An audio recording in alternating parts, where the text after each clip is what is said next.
ఈ రోజు అయితే మంచి వీడియోతో మీ ముందుకు వచ్చేసానండి. చిన్న పిల్లలు ఉన్న వాళ్ళకైతే మంచిగా యూజ్ అవుతుంది. మనం స్కూల్కి అయితే రోజుకొక పెన్సిల్ ఎరేజర్ అయితే తీసుకుంటారు కదండి, రోజు పాడేస్తూ ఉంటారు. వాళ్ళకైతే ఇది బాగా యూజ్ అవుతుందండి. నేను మీషోలో అయితే 100 పెన్సిల్స్ 100 ఎరేజర్స్ అయితే ఆర్డర్ పెట్టానండి. చాలా రోజుల నుంచి మేము యూజ్ చేస్తున్నాము. యూజ్ చేసిన తర్వాత అది ఎలా ఉన్నదో ఏంటి క్వాలిటీ బాగున్నాకనైతే మీకైతే రివ్యూ ఇస్తున్నానండి. పెన్సిల్స్ అయితే బాగా డార్క్గా అయితే రాస్తున్నాయి పిల్లలకి.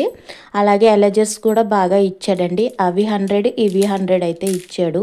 మా పిల్లలకైతే బాగా నచ్చేసాయండి. ఈ కలర్గా ఇవ్వడం వల్ల కూడా వాళ్ళు చాలా ఇష్టంగా తీసుకెళ్తున్నారు. అంటే వాళ్ళు ఊరికే అత్తమానికి పాడేసుకుంటారు కదండి, ఇలా తీసుకుంటే మనకి మనీ కూడా సేవ్ అవుతుంది. బయట కొంటుంటే 10 పెన్సిల్స్ 50 రూపీస్కి అయితే అమ్ముతున్నారు కదా. నాకైతే ఇవి టోటల్గా 300 లోపే వచ్చేసినాయండి. 100 పెన్సిల్స్ 100 ఎరేజర్స్. అలాగే పెన్సిల్తో అయితే నాకు 10 ఎరేజర్స్ కూడా ఫ్రీగా ఇచ్చాడండి. చూసారు కదా, ఈ వైట్ కలర్ చూపిస్తున్నాను కదా, పెన్సిల్ బాక్స్లో అయితే ఇవి ఇచ్చారు. ఇవన్నీ కలిపి అయితే నాకు బిలో 300కే వచ్చేసాయండి. మీకు కావాలంటే లింక్ ఇస్తాను, కామెంట్ చేసేయండి.